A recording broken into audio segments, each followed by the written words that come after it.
asalaamaaleykum mbokki internautes yi asalaamaaleykum yéen mbokki abonné yi suñu Elevage TV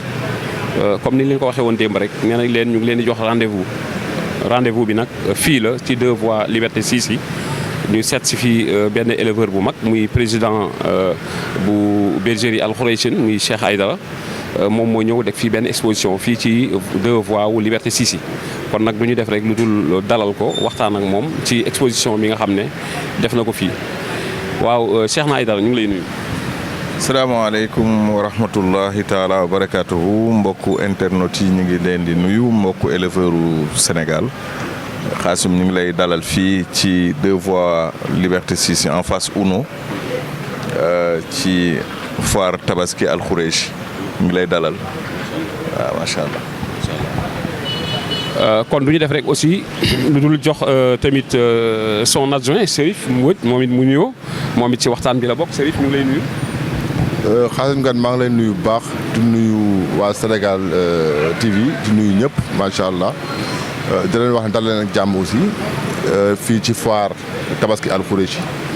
nekk 2e édition macha allah maa ngi caar ñëpp di bëggee ñëpp macha allah. waaw du ñu def rek lu dul delloo micro bi le président bu bergerie Al Khoureychine Cheikh na li ñu bëgg a xam mooy édition bi nga def fii ci 2 voies Liberté 6 ndax moom mooy première édition bu foire bu Al Khoureychine wala. waaw ren de c'est la 2e édition daaw defoon nañu ko ñu ngi ko defee woon en face cinéma El Mansour bi nekk fële Zona c'était notre première édition ren c'est la 2e édition effectivement waaw c'est la 2e édition. mais gis nañ ni première édition yéen a ngi ko defee woon fële 2e édition nga ñëw fii lan moo indi changement bi lu waral nga déplacé wu fële ñëw fii ndax fii dafa ëpp visibilité wala. non il y a 2 raisons la première raison c'est que fi ñu ko defee woon daaw mënuñu ko fa defee ren parce que c'est inexploitable travaux yi fa nekk ndax BRT bi moo tax ba kenn mënu ko fa def. Deuxième raison bi c'est qu'effectivement à part foofu gëm nañu ne fii mooy endroit bi ëpp visibilité bu ñu mënoon a am parce qu'il y a beaucoup d'autres endroits mais malheureusement c'est des endroits qui sont pas autorisés fii ci endroit yi ñu autorisé fii lañ jàpp ne moo ëppoon visibilité moo tax ñu ñëw fii. am na solo dañ dégg daaw wala boog ren dégg nañu ministre bi lancer message pour éleveurs yi nga xam ne am nañ moyen ñu fexe jàpp ci liggéey bi ba ñu mën a am vraiment tabaski boo xam ne xar du manqué insuffisance en mouton tey gis nañ Sénégal tey yàpp xar problème la fi tey pour am fi yàpp xar problème bu mag a mag la tey lan moo waral exposition bi ndax message bi ministre bi lancé bokk na ci li tax ngeen jóg pour war a mën a jàppale éleveurs yi wala dafa am beneen raison boo xam ne moom moo ko waral. pour répondre très franchement bu doon dañu xaar message du ministre bi kon lii du mën a nekk parce que lii kenn du ko waajal ci ñaari fan kenn du ko waajal ci 1 heure de temps lii dafay fekk nga mu bokk ci yow nga programmer ko mu bokk ci sa programme bokk ci sa projet nga mën ko établir message du ministre bi yàggul trop te kenn du ko dégg rek ne bëreet jóg rek mën a defar lu mel nii kooku c'est clair beneen affaire bi ci tegu mooy c'est notre 2e édition kon première édition bi xëy na moo jiitu message du ministre bi même si le message du ministre est un bon message que nous saluons parce que loolu mooy liggéeyam dafa jaadu mu interpeller les acteurs du secteur dafa fekk rek mu tase ak ñun li ñu gëm mooy bu ñuy woowee éleveur dafa jaadu bu tabaski jotee ñu jël ñu jouer rôle bi ñu war a jouer mooy ñu amal njariñ askanu Sénégal en tant que éleveur. Notre vision ça a toujours été ça. On se dit que secteur bi ñu nekk mooy élevage lan mooy njëriñam mooy mu produire ay moutons de tabaski mooy mu produire ay moutons wu leneen mu produire tout simplement loolu mooy njëriñu élevage donc dañ jàpp ne dañ fa war a teg suñu tànk dans l'année ñu indi ay programmes yoo xam ne dina tax ñu produire ay xar yu nit ñi mën a consommer mais aussi ñu produire ay xar yoo xam ne bu tabaski jotee askan wi dina ko mën a jëriñoo loolu ça a toujours été notre positionnement te loolu gëm naa ne duñ ci jógee incha allah. ba tey ñu continuer waxtaan bi ñu ngi fii ci 2 voies Liberté 6 dalal vraiment bergerie bu mag boobu muy Al Khoureychine defe naa ni ku ko xamul dégg nga ko mais tey bu ministre bi demee ba def appel ne dafa bëgg éleveurs yi jàpp ci liggéey bi ngir mission am gën a yomb est-ce que tey yéen ñi nga xam ne yéen a ngi jóg bëgg a exposer opération tabaski est-ce que yombal lañ leen yoon bi est-ce que facilité nañ leen tâche bi ci côté aliment bi nga xam ne yéen a ngi ko fi war a mën a exposer en collaboration ak place bi nga xam ne fii ngeen nekk ndax yombal nañ leen liggéey bi. waaw je pense que il est animé d'une bonne volonté. S'il lance un message, c'est que globalement, il est animé d'une bonne volonté. Maintenant, effectivement, tenir ay TDR avant Tabaski, gëmuma ne doy na pour xam les besoins des éleveurs pour mën ci jàpp ci liggéey bi mais gëmuma ne doy na aussi pour xam les besoins globaux pour fexe ba Tabaski bu jotee ñu mën a ñoŋal liggéey bi gëm naa ne TDR doyul loolu. C'est une étude profonde qu'il faut mener de façon sérieuse nga xam lan la dëkk bi soxla pour mën di gérer ay situations yu mel ni Tabaski. La vie quotidienne, la consommation quotidienne, le besoin quotidien de viande, c'est un sujet très sérieux qu'il faut vraiment élaborer def ci ay études yu profondes ba pare teg ko ci yoon. Élaborer que sur le long terme liggéey ci pour am ci ay résultats clairement man sama vision loolu la léegi nag ministre bi je suis sûr qu'il est animé d'une bonne volonté man en tant que citoyen et non en tant que citoyen avec aucune accointance politique loolu moom je tiens à le signaler en tant que citoyen j'ai cherché à le rencontrer ça n'a pas été dur il m'a reçu ñu waxtaan ma jéem a xool dans quelle mesure ma mën a jouer sama rôle éleveur il a eu une oreille attentive à ce que je lui ai dit honnêtement et je pense que c'est quelqu'un qui a vraiment envie de bosser sans vouloir lui tresser des lauriers soyons clairs je pense que c'est quelqu'un qui a envie de bosser qui a envie de dugg ci yoon yi xool lan la éleveurs yi soxla dëgg pour mu jàpp ci parce que dëgg-dëgg bëgg na liggéey léegi nag liggéey bu ko bëggee dina taseeg ñu bëgg liggéey dina taseeg ñoo xam ne def nañ ay études yu sérieuses pour xool fan la ñu war a teg suñu tànk ba bu ëllëgee ñu mën a gérer suñu autosuffisance en viande gérer suñu autosuffisance en mouton de Tabaski lu mën a nekk la ça demande que de la volonté xam-xam la laaj volonté ak moyen ñun nag bu ñu indee suñu akus néewu xam-xam indi suñu volonté indi suñu bon vouloir ak suñu pas-pas moom mu indi moyen je pense que bu éleveurs yëpp manqué dinañ mën a liggéey bu jaar yoon et que dans les années à venir avec un peu d'effort on arrivera à avoir des résultats qu'on escompte voilà loolu daal laa ci mënoon a wax waaw. mais est-ce que tey jàpp nga ni nombre bi nga xam ne moom la Sénégal soxla est-ce que tey jàpp nga ni tey bu ngeen amee tuuti accompagnement bi war d'ici 1 an 2 ans 3 ans war ngeen mën a combler li nga xam ne moom la Sénégalais yi soxla. affirmatif lu mën a nekk la pour ça il faut encore une fois xam-xam la volonté pas-pas ak moyen avec des mesures fermes jël ay mesures yu fermes la première mesure pour man mooy il faut que dans ce pays ñu arrêter di rey xar yu jigéen ñi c'est la première mesure. Faire en sorte que les femelles qui sont là pour produire, qu'on arrête de les consommer. C'est la première mesure à prendre. Et il y a d'autres mesures yi nga xam ne suñ toogee réfléchir ko ba jël ko c'est pour aller de l'avant mais loolu lu war a mën a nekk la waaw te yàlla dafa dogal xar yàlla moo ko barkeel soo gisee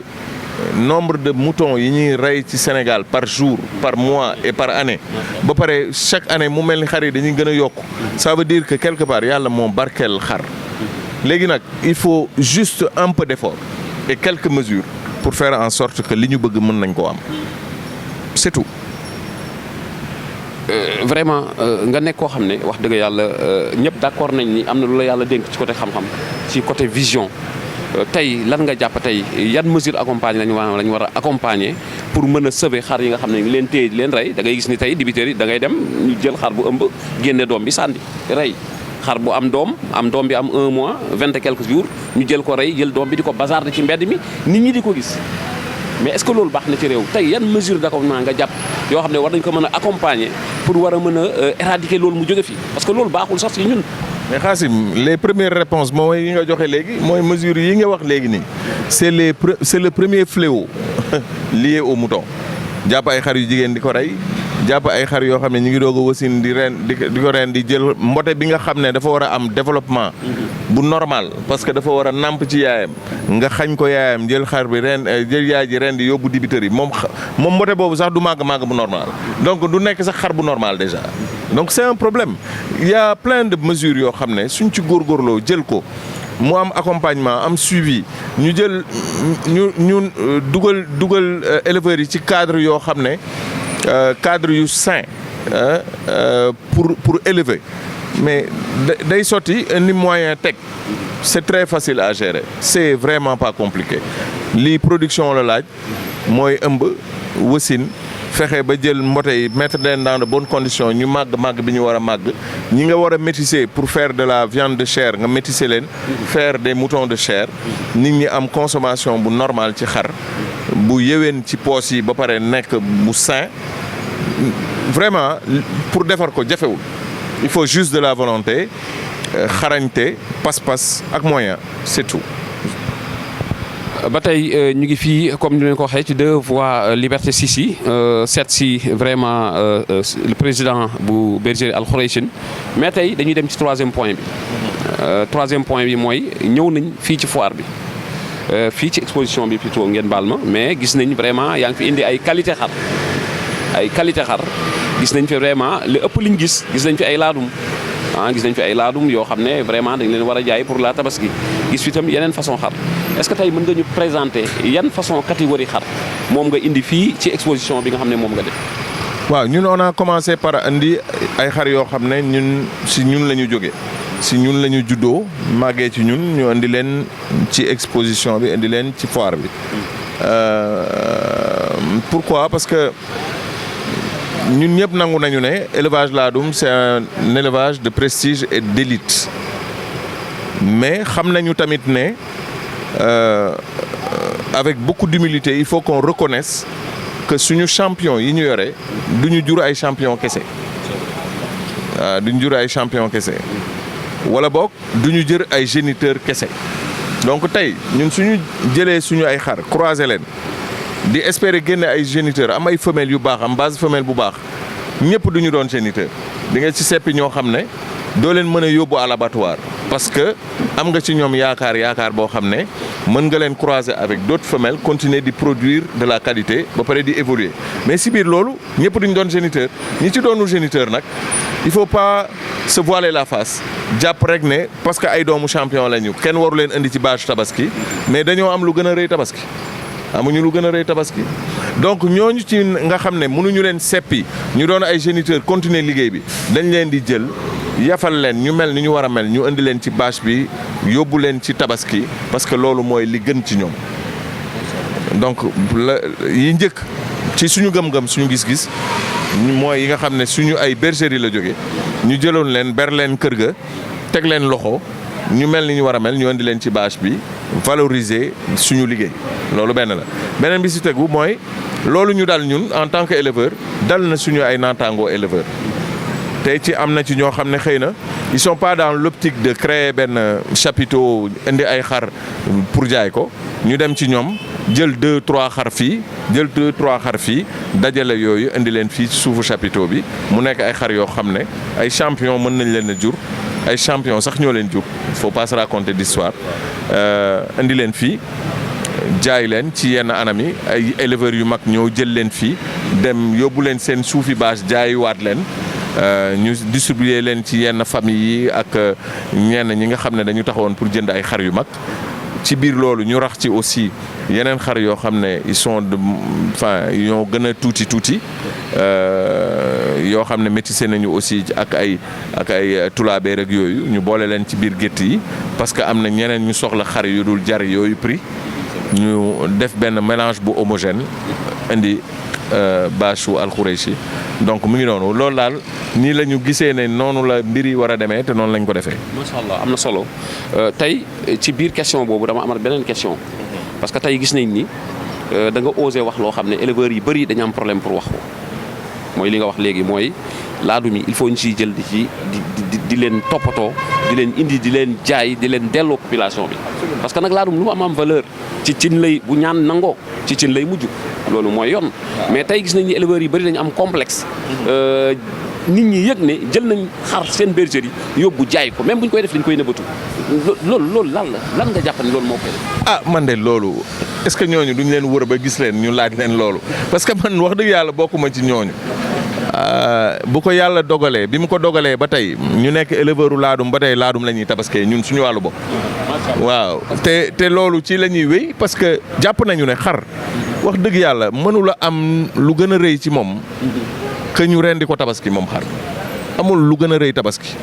ab jullit ñun ay jullit lañu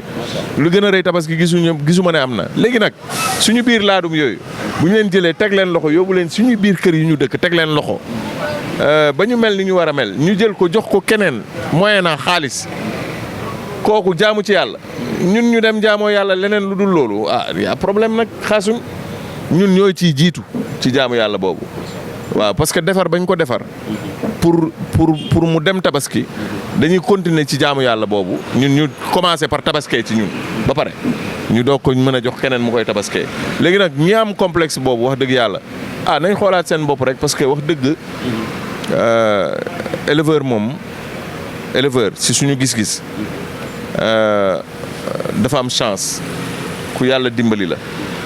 waaw parce que passion bi ñu am ni passion bu yàlla gërëm la passion bu yàlla gërëm mënu la weesu muy xar bi yàlla teral nga def ko muy sa passion nga jël ko defar ko ba mu mel ni mu war a mel ñu yóbbu ko ci sacrifice bu toll ni tabaski waaw kon vraiment nañu am humilité wu nangu ne xar yëpp duñu ay champion nañu am humilité nangu ne xar yëpp duñu ay géniteur ci que kuy bu ci nekkul géniteur fi gën ci moom mooy tabaski suñu gis-gis la suñu gëm-gëm la léegi nag bon on va obliger personne à gëm li ñu gëm mais daal loolu lañ ci mën a wax te foofu daal lañ teg suñu tànk te gëwuma ne dinañ ko fa teg. am na solo ba tey ñu ngi ci waxtaan bi ñu ngi jàkkaarloo ak Cheikhna ak Cherif ci waxtaan bu am solo bi nga xam ne mooy tournée bi ñu def ci yenn ñi nga xam ne dañu osé jël seen alal nangoo jël risque investir pour mën a satisfaire li nga xam ne moom mooy population sénégalaise te loolu dañ ciy woo ñëpp ñi nga xam ne am nañ moyen pour bu ëllëgee amatul benn xar boo xam ne dafay jóge feneen ñëw di dugg Sénégal parce que tey xar bu jógee beneen réew ñëw dugg Sénégal CFA boobu bu ñu ko jëlee ci réew boobu lay dellu te loolu ñun vraiment war nañ ko mën a xeex tey ñu gis bergerie Al Khoureychi ñu fekk fi ay xar tey ndax da nga am ay clients yi spécial yoo xam ne ñoom ngay jaay wala yow tey say xar képp ku ñëw ak catégorie boo mën a toll am nga fi ay façon xar yoo xam ne war nañu mën a méngóog sa doole. waaw comme on l'a dit il y a quelques jours il y en a pour toutes les bourses et puis defuñu benn distinction ne diw la ñu war a jaay wala diw la ñu warul a jaay clairement dañu takk bâche def li ñu war dem jël sujet yi ñu war a jël mélanger ko def benn homogénéité ci sujet yi. am yu cher am yu yamamaay am yu gën a moins cher ñu boole leen ci tente bi def taxaw fi ñu war a taxawaa parce que communiquer ni ñu war a communiquer dem seeti sponsor GMD accepté accompagner ñu nekk suñu sponsor ba pare def fi point de vente ensuite ñu fexe ba nga xam ne képp ku bëgg xar boo ñëwee fii xëy na di nga fi gis loo xam ne sorantewul trop ak sa budget et puis ñu on est ouvert à tout le monde am na ay nit yu ñëw ramasse fi yóbbu dajale fi xar yu bëri jëndandoo ko yóbbu ko dem jaayiwaat ko am na ñoo xam ne ñëw nañu jël fii benn xar parce que benn xar lañ soxla jëndal ko seen sëriñ bàyyi ko fi ñu continuer di ko toppatool bañ ne suba la tabaski mu jël yóbbu ci sëriñam am ñoo xam ne seen xaru bopp la ñu ñëw jënd fi à un prix bi méngoo ak seen poche ñu bàyyi leen ko fi nag avec plaisir continuer di leen ko xontal ba nga xam ne la veille jot na ñu ñëw récupérer seen xar donc loolu yëpp am na fi donc daal noonu lañ ko mën a jàppee léegi nag nañu comprendre benn mbir mooy ne client bu mu mën a doon client la ak ku mu mënti doon sénégalais lambda la ñu wax bi nga xam ne am na soxlawu mouton tabaski te ku ñëw fii wax dëgg yàlla di nga fi fekk lu méngoo ak li nekk sa poche. est-ce que mën nañ xam tey li ko dalee ci première catégorie ak ba ci dernière catégorie parce que tey fu ñu dem pour question boobu il faut ñu poser ko tey yan xar nga am yoo xam ne ku am temps ba yegg temps maximum xar boobu am na fi. waaw wax dëgg yàlla xaru 200 000 à partir de 200 000 180 000 170 000 170 000 daal à partir de 170 000 am na fi. nit jënd na fi xaru 170 000 mu yéeg ba xar bi gën a cher bi ñu fi jaay 2 millions lañ ko jaayee waaw loolu daal mooy fourchette bi c'est assez élargi quoi on va dire. léegi nag du ñu def rek lu dul ba tey ñu ñaan Cheikhna mu wax ñu tey bergerie bi nga xam ne moom mooy bergerie Al Khoureychine il faut ñu xuus ci tuuti parce que mënuñu waxtaan ba dem te la dugguñu ci bergerie Al Khoureychine ci liggéey bu am solo bi muy def ci berne bi muy def ci foire yi mais aussi si jàkk ji nga xam ne adresse la drapeau la man maa ko tuddee toujours fu ma dem dama koy wax loolu dinañ ci ñëw ci kanam tuuti mais tey rappelé nañu adresse bi fii nga nekk ak numéro téléphone bi ku leen bëgg a jot. waaw fii ñu nekk nii c'est les 2 voies camp pénal bu Liberté 6 en face magasin chaussures ak habillement bi ñu wax numéro 1 foofu la ñu nekk ku ñu bëgg a jot mi ngi ñuy jot ci 77 732 69 69 waaw loolu daal mooy numéro téléphone bi. macha allah Lune kooku mooy première partie bi donc dañuy def rek lu dul ñëw ci deuxième partie bi. waxtaan ak Cheikhna Aidara ci bergerie Al Khoureychine nu mu tëddee ak façon liggéey bi nga xam ne ñu ngi koy def tey Al Khoureychine dafa nekk bergerie boo xam ne dafa am staff bu mag a mag loolu moom bergerie bu ma jege la bergerie bu ma xam la tey organisation bergerie Al Khoureychine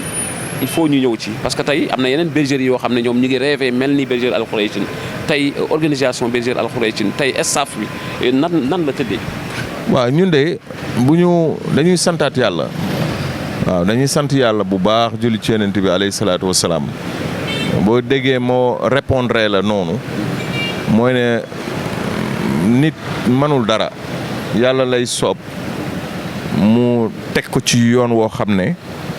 ku ko gis ne waa ji de yoonam wi xarañ na duñ ci dara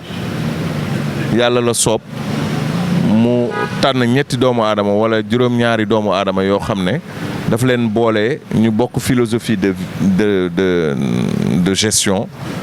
mu boole leen autour d'un projet ñu toog waxtaane ko mu jur Al Khoureychi yàlla dafa dogal Babacar Diallo c'est quelqu'un que je connais depuis une vingtaine d'années ci yeneen anam sax lañ xamante woon ci cadre informatique lañ xamante woon ndekete yoo ñoo bokk passion yàlla mooy defee noonu Chérif Mbodj di nit koo xam ne dafa màggandoo ci même quartier que Babacar yàlla dogal y a à peu près 5 ans ci yooyu lay toll ñu jaare ci Babacar Diallo ba xamante mu jur xamante boo xam ne non seulement dañu bokk bëgg-bëgg mais dañu bokk ni ñuy gisee ba nga xam ne juboo daf ñu yomb ci saa si léegi nag le projet Al Khoureychi ñu toog bâtir ko ci lu leer daal ci boo déggee ma ne lu leer mooy comme dañu bëggoon nekk éleveur ça fait une dizaine d'années ou une quinzaine d'années yoo xam ne mosuñu raté foire jël suñu temps di wër bergerie yi di xool ni yëf yi di doxee bi ñu xoolee yëf yi di doxee ba pare dans la réflexion stratégique on s'est dit que la meilleure façon d'évoluer c'est de xool ni nit ñi di doxee xool li ñi nga xam ne jàpp nañ ne ay lacunes la ci doxalin bi ñu corriger loxo lacunes yooyu ci suñu defin ñu xool li nga xam ne jàpp nañ ne moo indi ay manquement ci gestion wu yenn bergerie yi ñu fexe ba manquement yooyu ñun ñu bañ ko yóbbuwaale ci suñu defar xëy na loolu moo ñu dimbali et que je pense que képp kuy sanc war ngaa góorgóorlu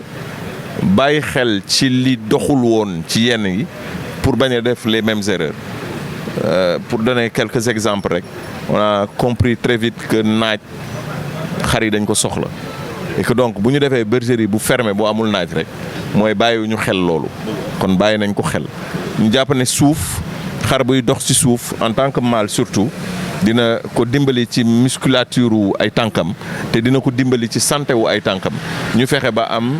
benn ringu suuf boo xam ne xar yi bu ñu xëyee saa su ne bu ñu xëyee mën nañ dem ci suuf sa tasewaale ñu nekk ci suufu naaj bi temps bañ fa war a def ñu def ko fa ainsi de suite donc c'est juste des exemples pour nga comprendre donc ci yooyu waa le diable se cache dans les détails tubaab bee ko wax waaw léegi lu ñu def rek lu dul vraiment jox micro bi suñu partenaire suñu àndandoo muy Serif vraiment nga xam ne moom it vraiment mu ngi def liggéey bu am solo ci bergerie bi Serif tey bu la newoon tey résumé ma li nga xam ne moom mooy daw ci biir bergerie Al Khoureychine résumé ma relation bi nga xam ne moom moo am ci biir Al Khoureychine résumé ma ñi nga xam ne ñu ngi nekk ci biir Al Khoureychine rôle bi nga xam ne ñu koy joué ci biir bergerie Al Khoureychine Serif la nga may wax. waaw Xaasim di la nuyuwaat daanaka di la jaar bu baax di bëgg aussi seen teewaay fii macha allah nga laaj bu ma neex. ma am lu ma bëgg apporter tout rek benn point bu ndaw rek doo ko jàll si laaj bi mooy ni que Cheikh boo déggee vidéo bi gaa ngi may saan ba muy taw ne ba léegi day wax ñun day naan ñun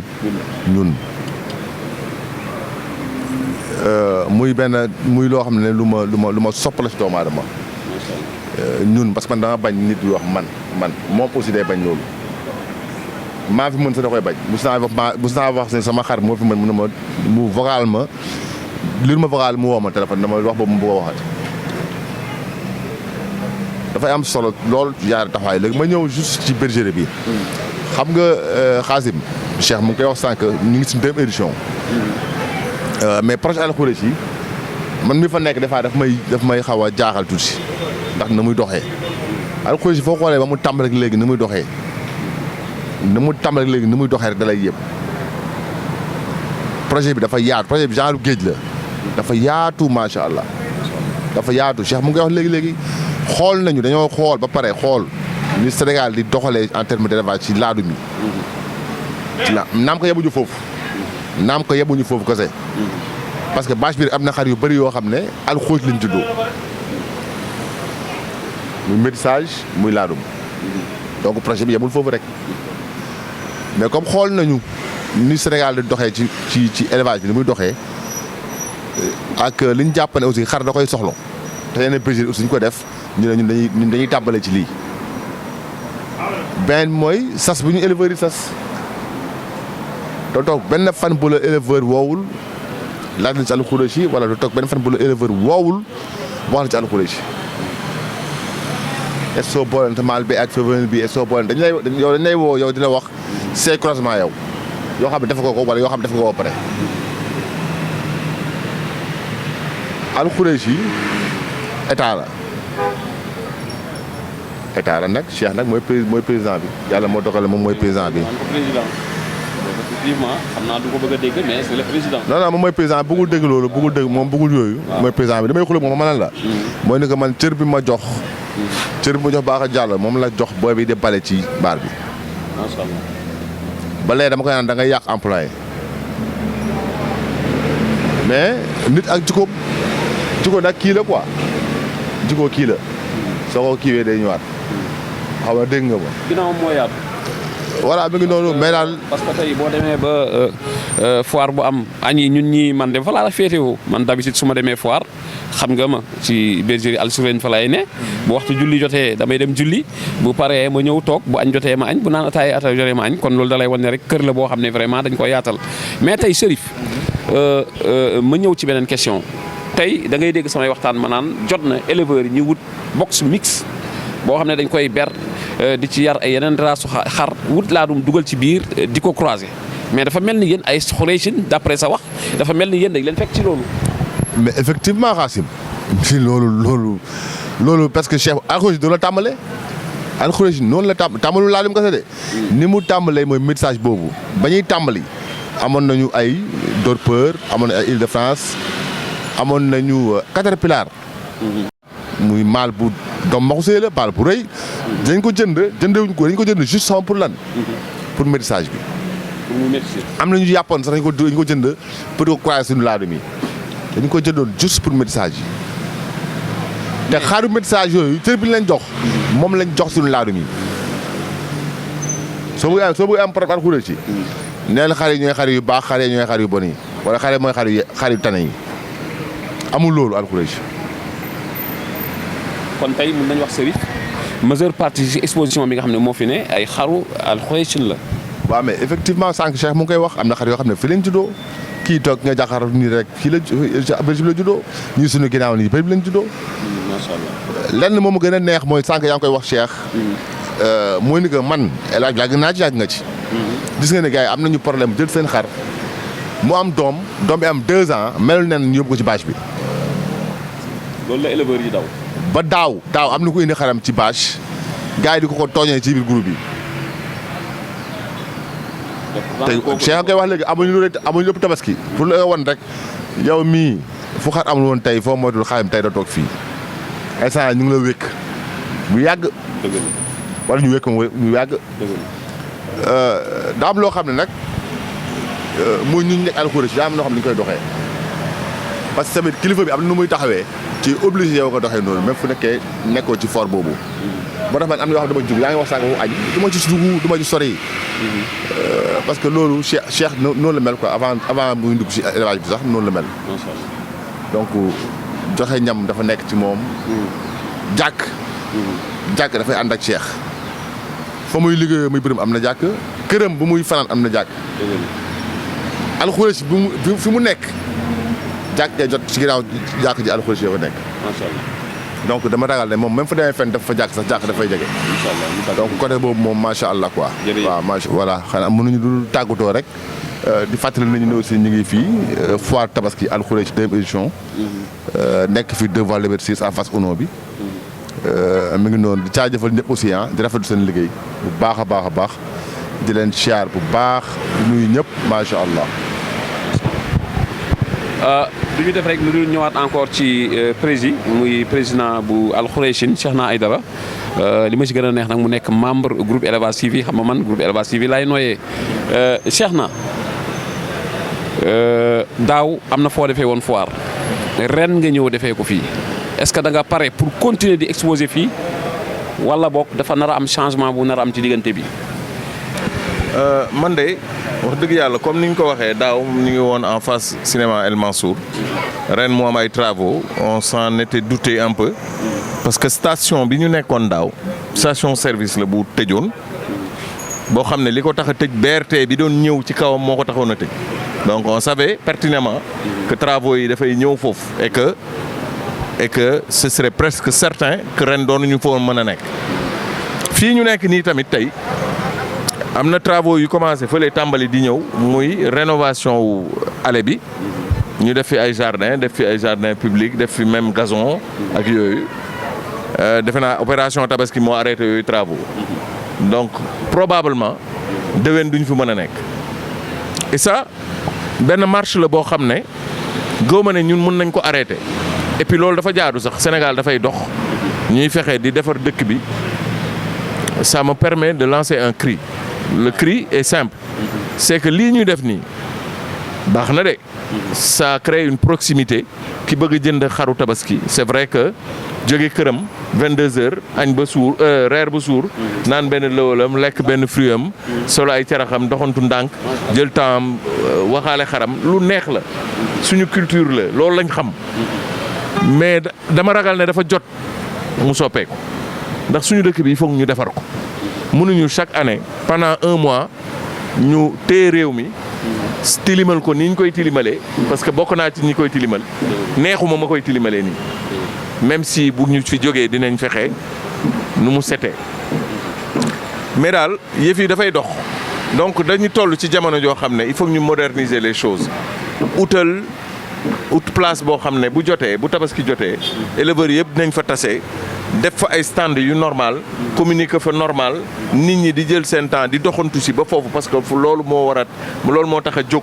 place bi ñu dem jëndee ji seen xar foofu culturellement ñu changer doxalin pour que suñu dëkk bi ñu defar ko mu jëm kanam mooy sama cri. Peut-être que beaucoup ne vont pas être d'accord avec moi mais daal mooy sama vision ak sama gis-gis ñu profiter delluwaat nuyuwaat internautes yi ñu seetaan di rafetlu seen teewaay fii di leen remercier ci passage bi ngeen fi def jox ñu micro ñu wax li ñu xalaat nit ñi di ñu dégg du lu yomb ñu ngi leen ciy remercier wasalaamualeykum wa rahmatullahi taala wa barakatuh. voilà loolu lañ leen indiloon fii ci bergerie Al Khoureychine defe naa waxtaan bi niveau bi doy na waar trop comme ni ma leen ko waxee woon léegi di woowaat rek état bi fu mu ne nii nag jot na vraiment ñu aménager éleveurs yi wutal leen benn espace boo xam ne dañ fay toog benn yoon xam ne fii seen place la te defe naa tam population bi amuñu ci problème bu ñu jógee dinañ doxantu ndànk dem jënd xar mënta ñàkk donc nag il est temps moo gën tey nga lal fii adressé fii nit ñi ja tàmm suba nga adressé feneen. kon li wërti wóor mooy su ngeen xoolee ci suuf di ngeen gis numéro téléphone bu suñu élevage TV muy numéro orange bi ak numéro Tigo bi du ñu def rek di leen jox rendez-vous ci kanam tuuti rek ci beneen numéro incha allah.